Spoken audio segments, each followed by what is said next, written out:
আসসালামু আলাইকুম।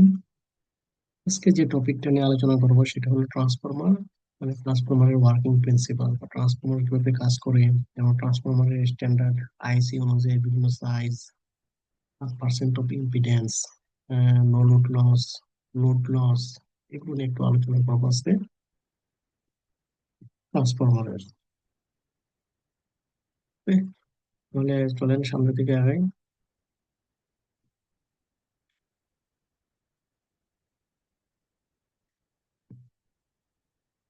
প্রথমে আমরা যে বিষয়টা টপিক নিয়ে আলোচনা করবো সেটা হলো ট্রান্সফরমার কত প্রকার, ট্রান্সফরমার কি কি হইতে পারে।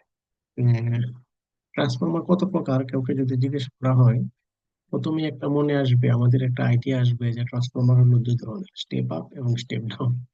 ওই ধরনের আপনাদের মনে কি আছে?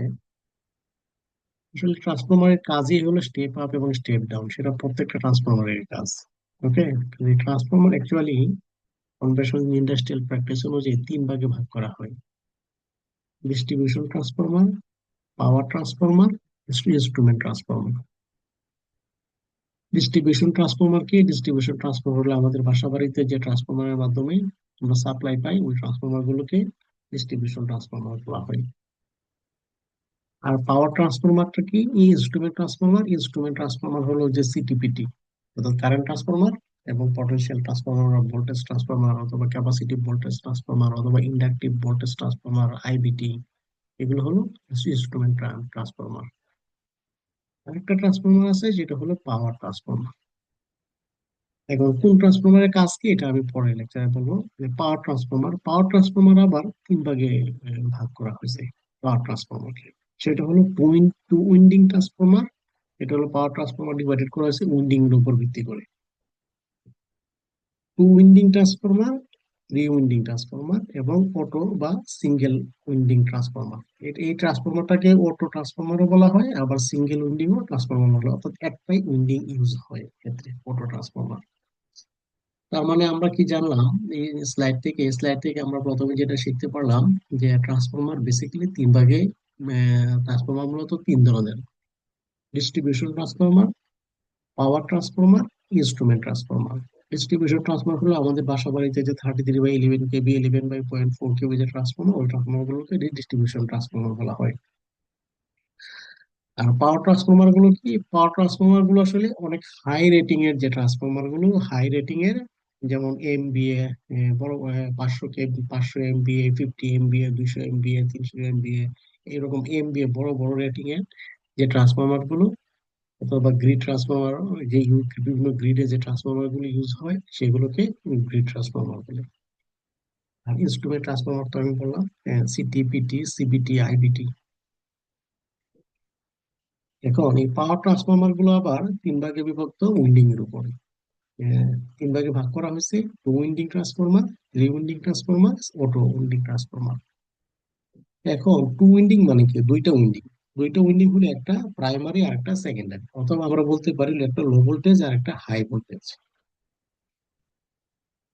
এখন আবার থ্রি উইন্ডিং, তারপর আবার অটো উইন্ডিং, সিঙ্গেল উইন্ডিং মানে একটা উইন্ডিং। এখন আসলে এখানে টু উইন্ডিং কেন, থ্রি উইন্ডিং কখন ইউজ করি, অটো উইন্ডিং কখন ইউজ করি? টু উইন্ডিং অর্থাৎ এইচবি এবং এলবি, অর্থাৎ এইচবি মনে করেন 33 কেবি, এলবি হলো 11 কেবি। তাহলে এইচবি এবং এলবি এর রেশিও কত? এর রেশিওটা হলো টু এর চেয়ে বেশি। আমি যদি একটু পরের স্লাইডে আসি, এই যে দেখেন, 33/11, এইচবি 33, এলবি 11, এই দুইটা রেশিও অর্থাৎ দুই এর চেয়ে বেশি। 132/33, রেশিও দুই এর চেয়ে বেশি। 20/33, অর্থাৎ এই সমস্ত ভোল্টেজ, যখন আমাদের ভোল্টেজ লেভেলটা এরকম হবে যে প্রাইমারি এবং সেকেন্ডারি ভোল্টেজ বা এইচবি এবং এলবি ভোল্টেজ রেশিও দুই এর চেয়ে বেশি, তখন আমরা টু উইন্ডিং ট্রান্সফরমার ইউজ করব। আর যখন আমাদের রেশিওটা, সরি, এখানে আবার একটু যাই, যখন আমাদের এইচবি এবং এলবি রেশিওটা 2 এর চেয়ে বেশি হবে তখন আমরা টু উইন্ডিং ট্রান্সফরমার ইউজ করব। এবং অটো ট্রান্সফরমার কখন ইউজ করব, যখন এইচবি এবং এলবি উইন্ডিং এর রেশিও 1 এর চেয়ে কম থাকবে, 2 এর চেয়ে কম থাকবে, তখন আমরা সিঙ্গেল বা অটো ট্রান্সফরমার ইউজ করব। আর থ্রি উইন্ডিং ট্রান্সফরমার কখন ইউজ করব, থ্রি উইন্ডিং ট্রান্সফরমার আমরা সোলার বা উইন্ড এর ক্ষেত্রে ইউজ করব। এক্ষেত্রে শুধু থ্রি উইন্ডিং না, multi winding, four winding, five winding হইতে পারে। এবার এই ট্রান্সফরমার গুলো পাওয়ার ট্রান্সফরমার বলা হয়। এই ট্রান্সফরমার গুলো কেন পাওয়ার ট্রান্সফরমার? কারণ এগুলোর রেটিং অনেক বেশি থাকে আর কি, ভোল্টেজ লেভেল বা রেটিং অনেক বেশি থাকে। আমি সামনের স্লাইডে আরো বিস্তারিত আসবো। এখন ডিস্ট্রিবিউশন ট্রান্সফরমারেও কিন্তু আমরা টু উইন্ডিং ট্রান্সফরমার ইউজ করি, কারণ ডিস্ট্রিবিউশন ট্রান্সফরমার যেমন 33/11 কেবি রেশিও 2 এর চেয়ে বেশি, অথবা 33/0.4, অথবা 11/0.4। এই জন্য সব ধরনের ডিস্ট্রিবিউশন ট্রান্সফরমার দেখবেন টু উইন্ডিং ট্রান্সফরমার। এখন আসেন আমরা পাওয়ার ট্রান্সফরমার একটু নিয়ে আর একটু বিস্তারিত আলোচনা করি। ওকে, আমরা যদি এই স্লাইডটা একটু ফলো করি, যে আমরা আমাদের যে জেনারেশন সিস্টেম, আমরা যে ইলেকট্রিসিটিটা ইউজ করি সেই ইলেকট্রিসিটিটা কোনো না কোনো এক জায়গায় যা জেনারেট হয়। সেটা ডিজেল প্লান্ট হতে পারে, গ্যাস প্লান্ট হইতে পারে, উইন্ড টারবাইন হইতে পারে, মানে কোনো না এক জায়গায় জেনারেশন হয়, হাইড্রো পাওয়ার প্লান্ট হইতে পারে, সেটা জেনারেশন হয়। এবং যে ভোল্টেজের জেনারেশন হয় সাধারণত আমাদের দেশে 11 কেবি বেশি ইউজ হয়, কম বেশি হইতে পারে। তারপর আমরা কি করি, সেটাকে আমরা স্টেপ আপ করি। স্টেপ আপ করে 220 কে, 11 কেবি থেকে 220 কেবি অথবা 132 কেবিতে স্টেপ আপ করি। এখন এক্ষেত্রে দেখেন, এই যে ভোল্টেজের রেশিও এইচবি, আই 220/11, এই দুইটা রেশিও করলে কত হবে, 2 এর চেয়ে বেশি হবে। সো আমরা এক্ষেত্রে টু উইন্ডিং ট্রান্সফরমার ইউজ করবো। অর্থাৎ তার মানে টু উইন্ডিং ট্রান্সফরমার গুলো বেসিক্যালি ডিস্ট্রিবিউশন এবং জেনারেশন এর ক্ষেত্রে ইউজ হয়। ওকে, ডিস্ট্রিবিউশন এবং যে জেনারেশন, তাহলে গেল কি, যে এটাকে জেনারেটিং সাবস্টেশন, আর লোডের সাথে যে সাবস্টেশনটা কানেক্টেড থাকে সেটাকে ডিস্ট্রিবিউশন সাবস্টেশন বলে। তো এটা কি কিন্তু জেনারেটিং যে সাবস্টেশন, আমি কিন্তু এখানে কোথাও বলিনি যে এটা জেনারেটেড সাবস্টেশন। এখানে কিন্তু two winding transformer, HV LV, এটা জেনারেট, এটা এটাও কিন্তু টু উইন্ডিং। এখানেও টু উইন্ডিং, এটা এখানে ডিস্ট্রিবিউশন ট্রান্সফরমার, এখানে টু উইন্ডিং বলা হচ্ছে কেন, কারণ এটা রেটিং থাকে অনেক বেশি।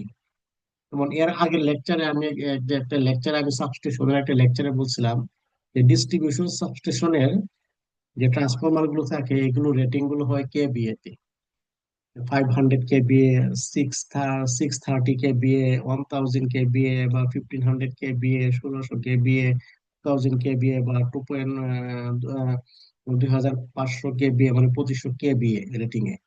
ওকে, এই জন্য এখানে পাওয়ার ট্রান্সফরমার, এটাকে পাওয়ার ট্রান্সফরমার বলা হয় না, অর্থাৎ এটার ক্যাপাসিটি কম। বাট এই যে ট্রান্সফরমারটা এখানে টু উইন্ডিং ট্রান্সফরমার, এটা পাওয়ার ট্রান্সফরমার বলা হয় কারণ এটার ক্যাপাসিটি থাকে অনেক বেশি। ডিস্ট্রিবিউশন ট্রান্সফরমার, জেনারেশনটা, জেনারেটিং সাবস্টেশন, এটা ট্রান্সফরমার থাকে অনেক, ক্যাপাসিটি অনেক বেশি থাকে এমবিএ রেটিং এর থেকে। তারপর যে ট্রান্সফরমার বিভিন্ন সাবস্টেশনে, এগুলোকে ট্রান্সমিশন সাবস্টেশনও বলে, বা ইন্টার কানেক্টেড, অর্থাৎ একটা গ্রিডের সাথে আরেকটা গ্রিডের যে বিভিন্ন কানেক্টেড থাকে, 220/132 কেবি বা 400 কেবিও ইউজ হতে পারে। এইগুলোকে বলা হয় ইন্টার কানেক্টেড সাবস্টেশন ট্রান্সফরমার। এক্ষেত্রে দেখেন রেশিও গুলো যদি আমি চিন্তা করি, তাহলে 220/132, এই রেশিওটা কিন্তু কত হয়, ভাগ করলে লেস দেন 1 হয়, সরি লেস দেন 2 হয়। সো এটা হলো আমার পাওয়ার ট্রান্সফরমার ইউজ করতে হবে এখানে। ওকে, বাট এটা রেশিওটা, যদি আমি মনে করেন এখানে একটু ভুল হয়ে গেল, 404 কেবি থেকে 220 কেবি, দেখো আমি এখানে একটা দেখাইছি, বাট আসলে আর তো অনেক সাবস্টেশন থাকে, জাস্ট আমি আপনাদেরকে একটা আইডিয়া দেওয়ার জন্য যে কখন পাওয়ার ট্রান্সফরমার, তাহলে কি জেনারেটিং সাবস্টেশনে যে ট্রান্সফরমার ইউজ হয় সেটাকে পাওয়ার ট্রান্সফরমার বলা হয়, এবং সেটা থাকে টু উইন্ডিং ট্রান্সফরমার। কেন টু উইন্ডিং? কারণ এইচডি এবং এলবি রেশিও টু এর চেয়ে কম, বলে এটাকে টু উইন্ডিং। আর ইন্টার কানেক্টেড বা ট্রান্সমিশন যে সাবস্টেশন গুলো থাকে, এই সাবস্টেশন গুলোতে যে ট্রান্সফরমার ইউজ হয় সেগুলোকে সিঙ্গেল বা অটো ট্রান্সফরমার বলা হয়। সিঙ্গেল বা অটো, সিঙ্গেল উইন্ডিং ট্রান্সফরমার অথবা অটো ট্রান্সফরমার ইউজ হয়। ওকে, সিঙ্গেল উইন্ডিং বা অটো ট্রান্সফরমার ইউজ হয়।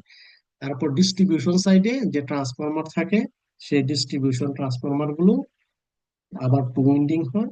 এটা টু উইন্ডিং ইউজ হয়, রেশিওটা 11/2, 11/3, রেশিও গুলো টু এর চেয়ে বেশি। এটা রেশিও টু এর চেয়ে বেশি। এটাও টু উইন্ডিং, এটাকে কিন্তু পাওয়ার ট্রান্সফরমার বলে, আবার এটাকে বলে ডিস্ট্রিবিউশন ট্রান্সফরমার। কারণ কি? কারণ এটা রেটিং অনেক বেশি থাকে। এটা রেটিং অনেক বেশি, এটা রেটিং কম, এজন্য এটাকে পাওয়ার ট্রান্সফরমার বলে, এটাকে ডিস্ট্রিবিউশন ট্রান্সফরমার বলে।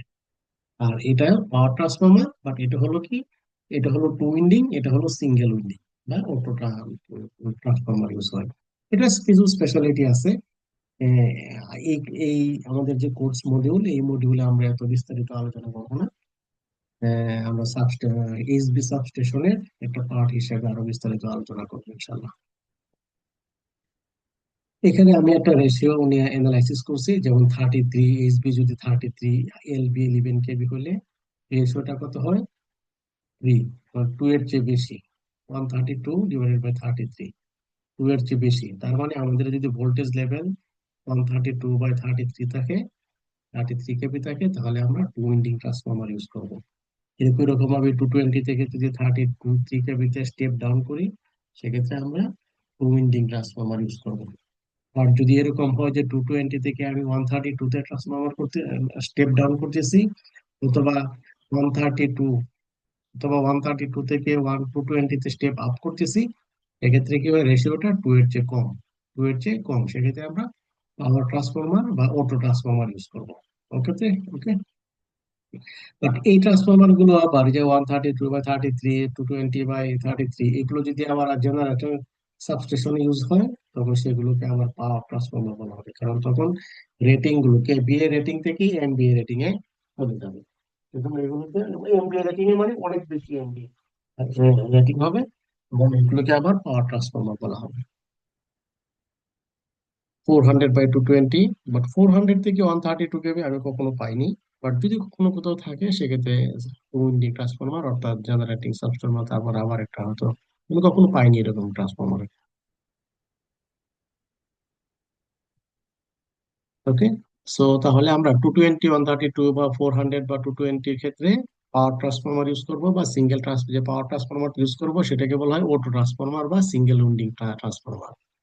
আর যদি রেশিও গুলো টু এর চেয়ে বেশি হয়, তাহলে আমরা টু উইন্ডিং ট্রান্সফরমার ইউজ করব। এবং টু উইন্ডিং ট্রান্সফরমার গুলো ডিস্ট্রিবিউশনের ক্ষেত্রে ইউজ হয়, জেনারেটিং সাবস্টেশনে ইউজ হয়। পার্থক্য হলো, জেনারেটিং সাবস্টেশনে যে টু উইন্ডিং ট্রান্সফরমারটা ইউজ হয় সেটাকে পাওয়ার ট্রান্সফরমার বলে, কারণ এটা রেটিং থাকে অনেক বেশি, 50 এমবিএ, 100 এমবিএ এরকম। কিন্তু ডিস্ট্রিবিউশনের ক্ষেত্রে ডিস্ট্রিবিউশন ট্রান্সফরমার গুলো সর্বোচ্চ সম্ভবত 3150 বা 2500 কেবিএ সর্বোচ্চ হয়। সো এটা হলো পার্থক্য। এই যে এখানে আমি একটা রেটিং দেওয়ার চেষ্টা করছি তুলনামূলক ভাবে, যেমন 500 এমবিএ, 350, দেখছেন, 400, 220, 33 কেবি, থ্রি ফেজ অটো ট্রান্সফরমার। এখানে আসলে 33 কেবিটা থাকে না, এটা 33 কেবিটা থাকে না। 220 থেকে 132, 400 থেকে, ও হ্যাঁ, আচ্ছা, 33টা কি, 33টা থাকে থাকে বলতে হলো যে আমরা যে সাবস্টেশন গুলো থাকে, ওর যে ট্রান্সমিশন গ্রিড সাবস্টেশন, ওই সাবস্টেশনের যে ইন্টারনাল লাইটিং সিস্টেম, ইন্টারনাল যে ইলেকট্রিসিটি রিকোয়ারমেন্ট হয়, এই ইন্টারনাল সিটি রিকোয়ারমেন্টের জন্য এই অটো ট্রান্সফরমার গুলোতে একটা টারশিয়ারি উইন্ডিং থাকে। ওই টারশিয়ারি উইন্ডিংটা ডেল্টা হয়, এই 33 কেবিতে থাকে ডেল্টা উইন্ডিং। এই এই টারশিয়ারি থেকে আমরা আরেকবার স্টেপ ডাউন করে 0.4 কেবিতে নিয়ে আসে। আপনারা বিভিন্ন সাবস্টেশনে, বিভিন্ন গ্রিড সাবস্টেশনে দেখবেন 33/0.4 কেবি, 33/0.4 কেবি অক্সিলারি ট্রান্সফরমার আছে। এটা কিভাবে কানেক্টেড হয়? এটা হলো যে আমাদের যে অটো ট্রান্সফরমারে single winding transformer, but single winding এই ট্রান্সফরমারের ভিতরে আবার একটা সেপারেট একটা ডেল্টা উইন্ডিং ইউজ হয়। সেটা আসলে ওই সরাসরি পাওয়ার ট্রান্সফরমারের পার্ট না। ওকে, সরাসরি পাওয়ার ট্রান্সফরমারের পার্ট না, বাট সেটা ইউজ হয় হলো হারমোনিক্স রিডিউস করার জন্য এবং এই অক্সিলারি সাপ্লাই দেওয়ার জন্য। যাই হোক, আমাদের এই কোর্সটা হলো ডিস্ট্রিবিউশন সাবস্টেশন নিয়ে। এই সম্পর্কে যখন আরো আলোচনা করব, যখন পাওয়ারের বড় সাবস্টেশন আছে তখন আরো বিস্তারিত আলোচনা করব। ওকে, জাস্ট একটা চার্ট আপনাদেরকে দিচ্ছি যাতে আপনারা জিনিসটা একটু দেখে বুঝতে পারেন আর কি, একটা আইডিয়া করতে পারেন। ওকে,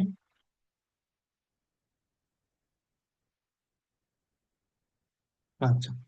এখন ট্রান্সফরমারের মূল আজকে যে কোর্স, সেই কোর্সের হলো ওয়ার্কিং প্রিন্সিপাল, ট্রান্সফরমারটা কিভাবে কাজ করে। আমরা আমাদের যে ইলেকট্রিক্যালের বিভিন্ন কোর্সে আমরা যদি পড়ে থাকি, তাহলে আপনারা হয়তো দেখছেন যে কি দেখছেন আপনারা, আমি একটু ড্র করে যদি দেখাই,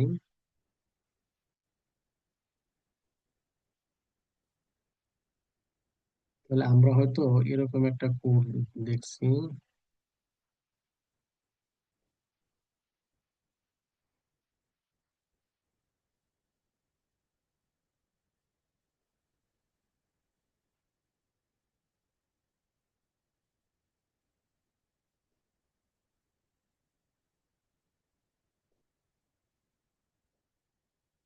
যে এই এই জায়গাতে বিভিন্ন উল্লিখ এরকম পেছনে থাকে, তারপরে হলো প্রাইমারি, একটা জায়গায় সেকেন্ডারি, এরকম।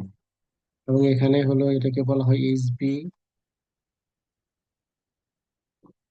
হলো এলবি। ওকে, এটা আসলে আমাদেরকে পড়ানোর জন্য বা ফ্লাক্সের এগুলো বোঝানোর জন্য এগুলো এভাবে দেখানো হয়, কিন্তু প্র্যাকটিক্যালি আসলে এভাবে থাকে না। প্র্যাকটিক্যালি থাকে হলো এইভাবে। এটা হলো কোর টাইপ, এটা হলো যে কোর আয়রন, আয়রনের যে স্টিল, স্টিল কোর, কোরের মধ্যে তিনটা, এগুলোকে ল্যাম্প বলে, ল্যাম্প বা কোর ইয়ক বলে। এই কোর গুলো, ওই যে তিনটা কোর, এখানে একটা, দুইটা, তিনটা, তিনটা কোর থাকে। এই তিনটা কোরের, এবারে কোরের এই শুরুর দিকে যে এই যে দেখেন এই কালারটা, যে কেবল গুলো থাকে, এগুলো হলো সেকেন্ডারি কেবল। অর্থাৎ কোরেই যে কেবল গুলো থাকে, সেই যে পেঁচানো থাকে, সেটা হলো সেকেন্ডারি কেবল।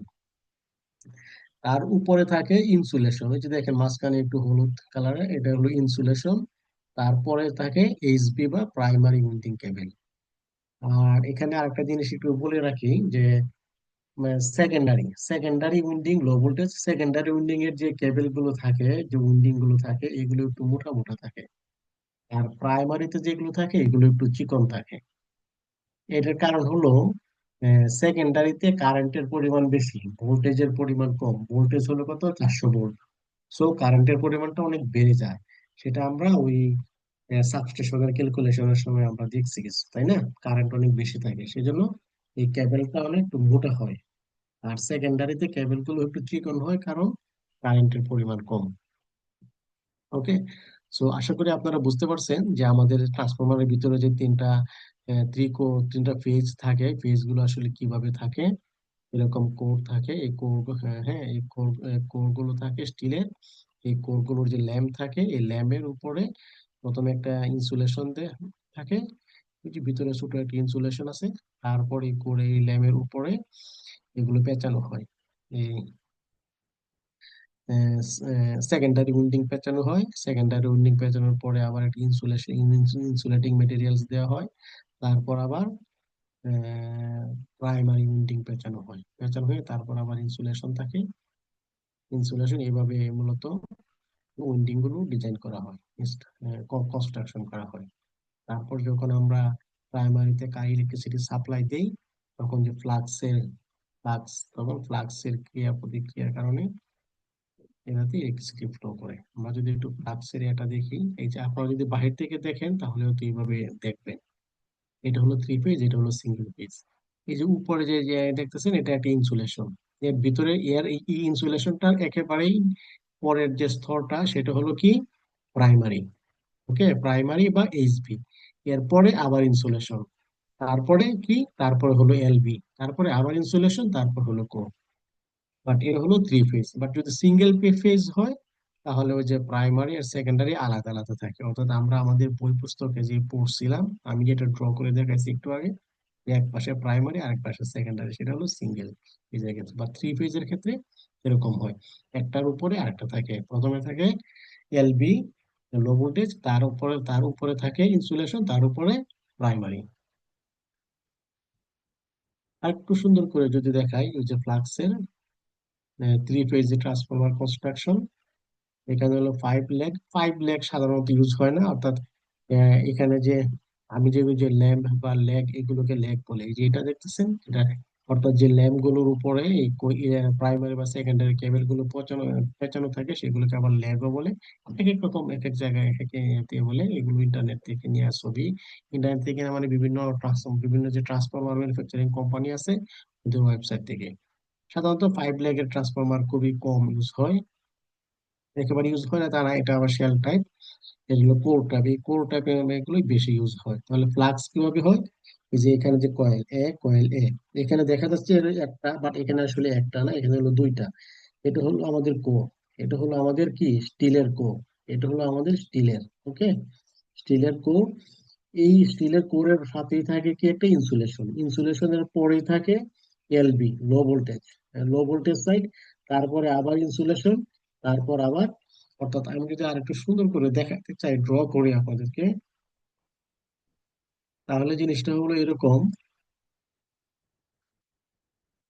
আহ, তাহলে হলো, জুম করা যায় কিনা, সরি। তাহলে আমি যদি এই মাঝখানে যদি একটু এরকম করে একটু দাগ দিয়ে দিই, মাঝখানে যদি একটু দাগ দিয়ে দিই প্রত্যেকটা,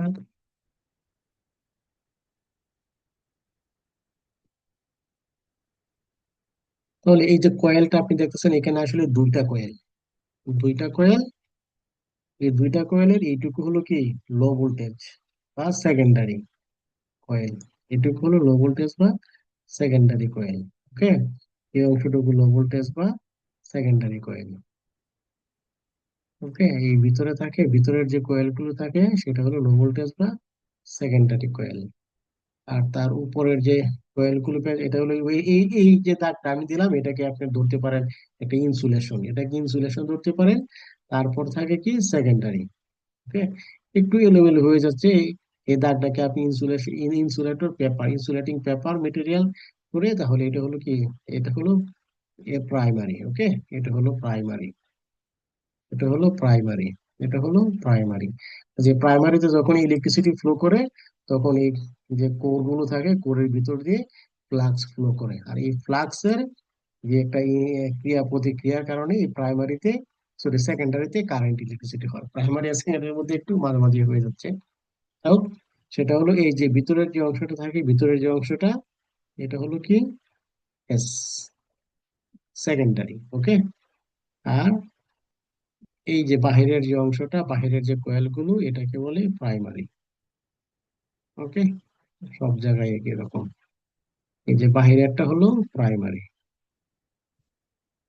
এই বাহিরেরটা হলো প্রাইমারি। ওকে, ভিতরেরটা সেকেন্ডারি। ওকে, এই জিনিসটা তো আমাদের এই যে এইখানে আমি এখানে স্পষ্ট করে বলে দেওয়া আছে যে কোরের সাথে যে উইন্ডিংসটা থাকে, সেই উইন্ডিংসটা হলো কি সেকেন্ডারি। আর এর উপরে উপরে থাকে ইনসুলেশন, তার উপরে থাকে প্রাইমারি, তার উপরে আবার একটা ইনসুলেশন থাকে। ওকে, উপর দিয়ে দেখতে যখন কমপ্লিট হয়, কনস্ট্রাকশনটা কমপ্লিট হয়, তখন দেখতে ঠিক এরকম হয়। Okay? আচ্ছা, এখন আসেন, আমরা এটা হলো একটা বেসিক ওয়ার্কিং প্রিন্সিপাল, মোটামুটি একটা কনস্ট্রাকশন দেখানোর চেষ্টা করছি। এখন হলো যে ট্রান্সফরমারের বিভিন্ন সাইজ। এটা হলো বিএসইএন বা আইএসইউ, একই জিনিস। থ্রি ফেজ অয়েল ইমার ডিস্ট্রিবিউশন ট্রান্সফরমার, এটা হলো অয়েল টাইপ ট্রান্সফরমার। আরেক ধরনের ট্রান্সফরমার আছে ড্রাই টাইপ ট্রান্সফরমার, এটা হলো কনস্ট্রাকশনের ক্যাটাগরির উপর দিয়ে ভিত্তি করে। ওকে, ওয়েল টাইপ ডিস্ট্রিবিউশন টাইপ। যে আমি যেটা বলতেছিলাম যে ওয়েল টাইপ, এটা কেবিএ রেটিং এ লেখা হয় distribution transformer, winding transformer, but এটা রেটিং যেহেতু কম এই জন্য এটাকে পাওয়ার ট্রান্সফরমার বলা হয় না। ওকে, আসলে একটু বিস্তারিত আলোচনা করি ট্রান্সফরমার সম্পর্কে, ট্রান্সফরমারের বিভিন্ন রেটেড পাওয়ার নিয়ে একটু আলোচনা করি। এই ট্রান্সফরমার গুলো সাধারণত 50 কেভিএ, 100, 160 থেকে 2500 কেভিএ পর্যন্ত হয়। যে নিচে দেখেন একটু মার্ক করা আছে, এই মার্ক করা গুলোর মানে কি, এগুলো মানে এগুলো হলো প্রিফার আর কি, প্রিফার বেশি ইউজ হয়। বাট এটা আসলে প্রিফার হয়তো মার্ক করে রাখছে বেশি ইউজ হয়, বাট আপনার প্রয়োজনে আপনি যে কোনোটা ইউজ করতে পারবেন। আপনার ক্যালকুলেশনের যে সাইজ গুলো আসে এগুলো হলো স্ট্যান্ডার্ড সাইজ, যেটা আপনার ক্যালকুলেশন অনুযায়ী যা আসে সেটা, মনে করেন আপনার ক্যালকুলেশনে আসছে 200, এখন আপনি তো 200 ইউজ করতে পারবেন না, সেক্ষেত্রে 250 ইউজ করতে হবে। ক্যালকুলেশনে আসছে 300, 350 ইউজ করতে হবে। আবার যদি ক্যালকুলেশনে হয় এরকম 375, হ্যাঁ, সেক্ষেত্রে 400 ইউজ করতে হবে, এরকম আর কি। ওকে, এটা হলো রেটেড ট্রান্সফরমারের ইউজুয়াল রেটিং। তারপর হলো যে voltage, rated voltage, high voltage এবং 1 কেবি থেকে 33 কেবি। ওই 33 কেবিটা কি, 33 কেবি, 33 কেবি হলো নমিনাল ভোল্টেজ, আর 36টা হলো কি রেটেড ভোল্টেজ। ওকে, যেখানে লেখা রেটেড ভোল্টেজ অফ উইন্ডিং। ওকে, এটা হলো কিসে, হাই ভোল্টেজ। হাই ভোল্টেজ, এটা হলো লো ভোল্টেজ। লো ভোল্টেজে কত থাকে, 400 ভোল্ট, 410, 415, 420, 433। আমাদের দেশে লো ভোল্টেজ নমিনাল ভোল্টেজ হলো 400 এবং রেটেড ভোল্টেজ হলো 450 লো ভোল্টেজের ক্ষেত্রে, সরি 415। ওকে, নমিনাল ভোল্টেজ 400, রেটেড ভোল্টেজ 415। কোনো কারণে যদি রেটেড ভোল্টেজ 415 বেশি হয়ে যায় এবং সেখানে যদি আমাদের voltage, high voltage, low voltage alarm বা কোনো প্রোটেকশন সিস্টেম থাকে তাহলে ওই তখন সার্কিট ব্রেকার ট্রিপ করবে। ট্যাপিং, ট্যাপিং সম্পর্কে হয়তো এইগুলো আপনারা হয়তো অবগত আছেন। এইচবি উইন্ডিং এ আমরা ট্যাপিং শুধু এইচবি উইন্ডিং ইউজ করি। এইচবি উইন্ডিং এর ট্যাপিং অর্থাৎ এইচবি উইন্ডিং এর অর্থাৎ নাম্বার অফ টার্ন কম বেশির মাধ্যমে আমরা প্রাইমারিতে, আমরা সেকেন্ডারি সাইডে ওই যে 400 ভোল্ট বা 415 ভোল্ট ভোল্টেজটা আমরা কন্ট্রোল করি। ওকে, সাধারণত ডিস্ট্রিবিউশন ট্রান্সফরমার গুলোতে অফলোড অফলোড ট্যাপ চেঞ্জিংটা ইউজ হয়। অনলোড ট্যাপ চেঞ্জিং ইউজ করতে গেলে আসলে প্রাইস অনেক বেশি হয়ে যায়। সেগুলো যদি কারো রিকোয়ারমেন্ট থাকে, সাধারণত বাসা বাড়িতে তো অফলোড, অফকোর্স অফলোড হয়। বিভিন্ন ইন্ডাস্ট্রি গুলোতে হয়তো অনেক সময় অনলোড ট্যাপ চেঞ্জার ইউজ হয়। সেক্ষেত্রে কোনো ইন্ডাস্ট্রি গুলো যে রিকোয়ারমেন্ট থাকে, হাউস ওনার বা এদের সাথে কথা বলে তখন অনলোড বা অফলোড এটা আহ, ঠিক করতে হবে। কানেকশন ট্রান্সফরমার যে বিভিন্ন ভেক্টর গ্রুপ থাকে, আপনার এই সম্পর্কে আপনারা সবাই অবগত আছেন। ভেক্টর গ্রুপ নিয়ে আমরা এখানে বিস্তারিত আলোচনা করব না, কারণ ভেক্টর গ্রুপ আসলে ভেক্টর গ্রুপের উপরে একটা ক্লাস নেওয়ার মতো বিষয়।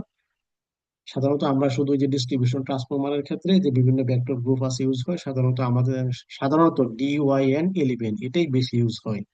DYN11 এটাই আপনারা রাখেন। আপনারা যখন ট্রান্সফরমার সাবস্টেশন ডিজাইন করবেন তখন ওই যে ট্রান্সফরমার, এখানে আমাদের যে সাবস্টেশনের ক্লাসটা দেখলে বুঝতে পারবেন, ওইখানে যে আমরা ভেক্টর গ্রুপের কথা লেখা আছে ওইখানে আমি লিখে দিছি DYN11। ওকে, এই ভেক্টর গ্রুপ হলো একটু একটু বড় ফাংশন, ভেক্টর গ্রুপের উপরে একটা ক্লাস নেওয়ার মতো ব্যবস্থা, এরকম আর কি। ওকে, যাই হোক আমরা DYN11 ইউজ করব। তারপর হলো শর্ট সার্কিট ইম্পিডেন্স, অর্থাৎ শর্ট সার্কিট ইম্পিডেন্স যেটাকে আমরা ওই যে পার্সেন্ট অফ ইম্পিডেন্স বলি আর কি, পার্সেন্ট অফ ইম্পিডেন্স বলি, এটাকে শর্ট সার্কিট ইম্পিডেন্স বলে, পার্সেন্ট অফ ইম্পিডেন্স বলা হয়ে থাকে।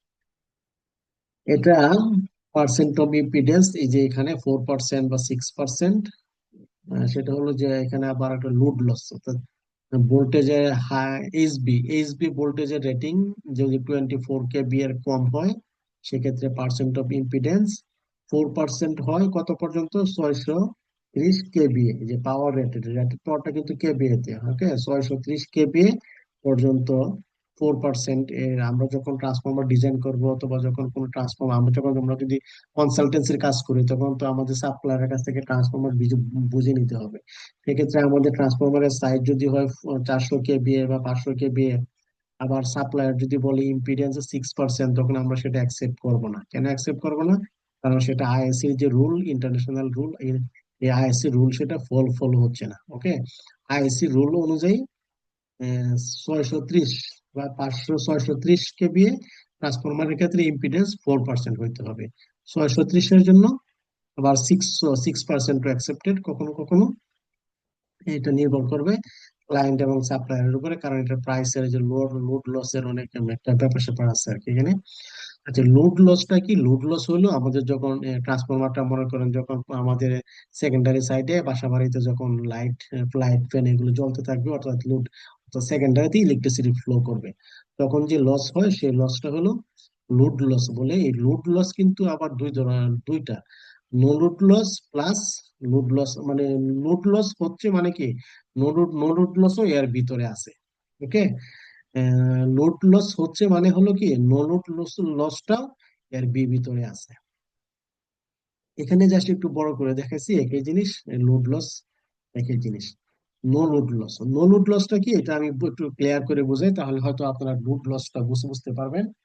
আমাদের ট্রান্সফরমারের ভিতরে কি কি ইকুইপমেন্ট আছে? আমাদের ট্রান্সফরমারের ভিতরে কোর আছে, আমরা দেখছি এর আগে, কোর আছে, আর প্রাইমারি এবং সেকেন্ডারি উইন্ডিং আছে। ওকে, প্রাইমারি এবং সেকেন্ডারি উইন্ডিং আছে। ওকে, সো এখন মনে করেন আপনি কোনো একটা বাসা বাড়ির জন্য একটা সাবস্টেশন ডিজাইন করছেন। এখন ঈদের সময় ওই বাসা বাড়ির 10 তলা বিল্ডিং এ হোক বা আরো ছোট বড় যাই হোক, সবাই বাসা বাড়ির দরজা লক করে দিয়ে গ্রামে মনে মনে করেন ছুটিতে চলে গেছে, অর্থাৎ ওই ট্রান্সফরমারটা আসলে কোনো লোডের সাথে কানেক্টেড না।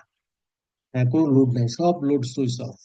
ওকে, মনে করে আপনি ধরে নিতে পারেন যে সুইচ গিয়ার, এলবিএস এর সুইচ গিয়ার আছে, সুইচ গিয়ারের মেইন সার্কিট ব্রেকারই অফ। এরপরেও যখন ঈদের পরে 1 সপ্তাহ পরে আসবেন, আসে দেখবেন মিটারের রিডিং একটু বেড়ে গেছে। কারণ কি? কারণ যে এইচবি সাইডে কিছু ইয়ে হবে, নো লোড লস হবে, মানে কোরের, কারণ এইচবি সাইডের পাওয়ার তো অফ করা হয় নাই।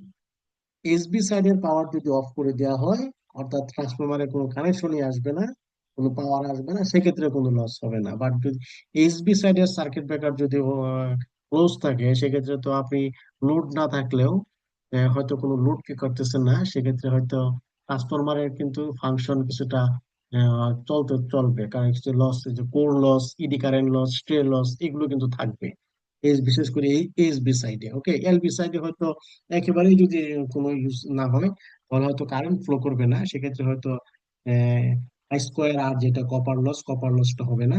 বাট কোরের জন্য যে লসটা আছে, কারণ সে তো ফ্লাক্স, ইলেকট্রিসিটি ফ্লো করতেছে, ফ্লাক্স জেনারেট হচ্ছে, কোরের জন্য যে লসটা আছে সেই লসটা থাকবে। ওকে, সেই লস থাকবে। এর জন্য নো লোড লসের পরিমাণটা একটু কম, বাট ফুল লোড লসে যেহেতু আই স্কোয়ার আর কারেন্ট এবং সেকেন্ডারি সাইডে কারেন্টের পরিমাণটা অনেক বেশি থাকে, সেটা দেখবে ফুল নো লোড লসের হচ্ছে ফুল লোড লস অনেক বেশি থাকে আর কি। আর নো লোড লসের একটা ভ্যালু, এটা এগুলো এই যে এখানে যে ভ্যালু গুলো দেওয়া আছে, এগুলো আইসি থেকে নেওয়া বা বিএসইএম থেকে নেওয়া, এটি স্ট্যান্ডার্ড থেকে নেওয়া। আপনারা এগুলো দেখে আপনারা যখন ট্রান্সফরমার ডিজাইন করেন বা কোনো সাপ্লায়ারের কাছ থেকে কোনো ট্রান্সফরমার বুঝে নেবেন, তখন আপনারা এখানে যে লোড গুলো দেওয়া আছে চেষ্টা করবেন এই লোড গুলো মেনটেন করার জন্য। ওকে, লস একটু বড় করে দেখানো আছে, একই জিনিস এটাতে, ওটাতে যেহেতু ছোট ছিল, এখানে একটু বড় করে দেখানো হচ্ছে যাতে একটু ক্লিয়ারলি বুঝতে পারেন। ওকে, কপার লস যেটা আমি বলতেছিলাম, copper loss due to resistance of winding, অর্থাৎ আমাদের যে উইন্ডিং গুলো থাকে প্রাইমারি বা সেকেন্ডারি সাইডে, সেই উইন্ডিং গুলোতে কি থাকে, রেজিস্ট্যান্স থাকে, রেজিস্ট্যান্স আছে। ওকে, রেজিস্ট্যান্স আছে, সো ওই রেজিস্ট্যান্সের কারণে যে লস হয় সেটা হলো আই স্কোয়ার আর, ওটা বলে কপার লস। আর কোরের কারণে, কোরের ভিতর যে যে ফ্লাক্স, কোরের মধ্যে তো আসলে কোনো ইলেকট্রিসিটি ফ্লো করে না, তাহলে কেমনে লস হতে পারে? এটা আসলে কোরের ভিতরে যে ফ্লাক্স ফ্লো করে, সেই ফ্লাক্সের কারণে কোরের ভিতরে কিছু ইডি কারেন্ট বা কিছু হিস্টেরিসিস বা স্ট্রে, এই ধরনের কিছু লস হয়, ওইটাকে কোর লস বলে, কোর লস। এবং এটাই হলো নো লোড লস। এই যে কোর, আপনি যে কেউ যদি আপনাকে কোনো একটা ইন্টারভিউতে বা কোথাও যদি জিজ্ঞাসা করে যে নো লোড লসটা কেন হয়, তখন আপনারা ওই যে কোর, ট্রান্সফরমারের কোরের যে লস, এই কোরের লসটাই হলো মূলত নো লোড লস। ওকে, আর ফুল লোড লস হলো no load loss plus copper loss. Okay, copper loss এগুলো। আর কোরের কারণে যে লসটা হয় সেটা হলো নো লোড লস। তারপর এখানে আরেকটা স্লাইড নিয়ে আসছি, সেটা হলো আমার এটা সাধারণত যারা ট্রান্সফরমার ম্যানুফ্যাকচারার সাপ্লায়ার যারা তৈরি করে তারা সাধারণত এই জিনিসগুলো তারাও তো একটা স্ট্যান্ডার্ড মেনটেন করেই করে, হয়তো প্রপারলি হয় না, কোথাও একটু লস। এটা আসলে আরেকটা বিষয় এখানে বলি আমি, প্রপারলি হয় না বলাটা ঠিক না। এটা হলো ওরা যে মেনটেন করে ট্রান্সফরমার গুলো যে তৈরি করে, সেই ট্রান্সফরমারের যে কোর গুলো থাকে, এই যে দেখেন কোরের কারণে কিন্তু বিভিন্ন লস হয়। ওকে, সে কোরের মেটেরিয়াল গুলো যত বেশি ভালো হবে এই লস গুলো তত কম হবে। ওকে, তাদের কাজেই কোড যত ভালো হবে তত লস। কাজে এই লস, আপনারা যখন কোন একটা ট্রান্সফরমার নিবেন, ট্রান্সফরমার পারচেস করবেন বা তখন ওই সাপ্লায়ারের কাছে যে নিবেন, এডি কারেন্ট লস, হিস্টেরিস লস, এগুলো তো কত, এটা কত লস হচ্ছে, নো লোড লস কত। এই যে এখানে তো এত বিস্তারিত ইডি কারেন্ট লস বা হিস্টেরিসিস লস, ট্রে লস এত কিছু দেওয়া হয় নাই। বাট এখানে কিন্তু একটা ওভারঅল লস, যে নো লোড লস কত হইতে পারে, যে 100 কেভিএ, 200 কেভিএ বা 400 কেভিএ ট্রান্সফরমারের জন্য নো লোড লস কত হইতে পারে, এখানে একটা আইডিয়া দেওয়া আছে। ওকে, নো লোড লসের দেখেন এ জিরো, বি 0, সি 0, ডি, এটা মানে হলো যে সর্বোচ্চ এত হইতে পারে বা সর্বনিম্ন এত হইতে পারে আর কি, এর ভিতরে। সরি, এটা না, এটা হলো আবার নয়েজ, ডিবি এটা। P, power loss 90। মনে করেন আপনি 250 কেবি এর একটা ট্রান্সফরমার কিনবেন, সেক্ষেত্রে আপনার লস সর্বোচ্চ এত পর্যন্ত অ্যাকসেপ্টেবল, 500। এটা হলো কেবিএ তে, 250 কেবিএ, আর এটা হলো ওয়াটে। ওকে, সো 250 কেবির জন্য সর্বোচ্চ 530 ওয়াট পর্যন্ত অ্যাকসেপ্টেবল। তো এটা যত কম হবে তত ভালো, সেটা 300। ওকে, একই রকম ভাবে ওই যে লোড লসের জন্য যদি আপনি 250 কেবি এর একটা ট্রান্সফরমার কিনেন, সেক্ষেত্রে এখানে তিনটা ভ্যালু দেওয়া। একে এটা হলো লোড লস, 250 কেবি এর জন্য সর্বোচ্চ 3200 ওয়াট, হলো কেবিআইতে, এটা হলো ওয়াটে। ওকে, এটা হলো 250 × 1000, আর এখানে কোনো ইন্টু নাই, জাস্ট 3000, এত 3 কিলোওয়াট বা 3 কিলোওয়াট। ওকে, কপার লস এখানে এই লস, এটা আপনারা দেখে এখান থেকে দেখে কিনবেন আর কি। ওকে, তারপর আছে ওই যে ফেস টু ফেস ডিস্টেন্স। এটা হলো ফেস টু ফেস ডিস্টেন্স, ওই যে primary low voltage bushing, low voltage সাইডে এটা কারেন্টের পরিমাণ যত বেশি হবে, ডিস্টেন্সটা তত বেশি হবে আর কি। তারপর ড্রাই টাইপ ট্রান্সফরমার আর ওই অয়েল এমার যে ট্রান্সফরমার, খুব বেশি পার্থক্য নাই, এগুলো রেটেড ভোল্টেজ বা অন্য সবকিছু আছে প্রায় সবই সেম। ভেক্টর গ্রুপ ওই যে DYN11 সবই সেম।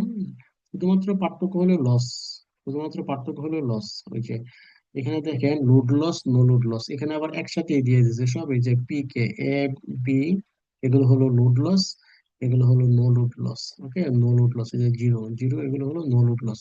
আমরা যদি 2050 কেবি দেখি, তাহলে আমরা দেখছিলাম যে লোড লসের ক্ষেত্রে 3500, সর্বোচ্চ ছিল 3500, আর ওই ক্ষেত্রে মনে হয়েছিল আর একটু কম, 3000, 3100 বা 3250 এরকম।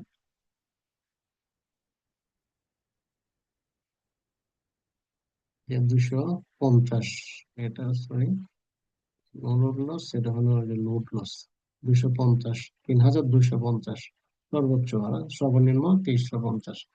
ওকে, তাহলে আমরা যদি ড্রাই টাইপ ট্রান্সফরমারের লোড নিয়ে একটু অ্যানালাইসিস করি, লোড লস 250, সর্বোচ্চ 3400, সরি 3500, সর্বনিম্ন 3400।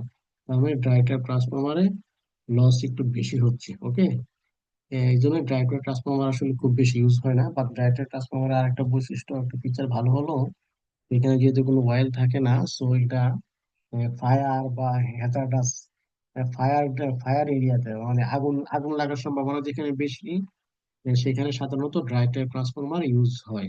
ওকে, আগুন লাগার সম্ভাবনা বেশি, যেমন বিভিন্ন শপিং মল, হসপিটাল বা কেমিক্যাল ইন্ডাস্ট্রি, এগুলোতে সাধারণত ড্রাই টাইপ ট্রান্সফরমার ইউজ হয়। ওকে, তাহলে ভালো থাকেন। Thank you. হ্যাঁ, ভালো থাকেন সবাই। Thank you. কোনো কোশ্চেন থাকলে, কোয়ারি থাকলে যোগাযোগ করবেন, চেষ্টা করবো ইনশাল্লাহ আনসার দেওয়ার জন্য।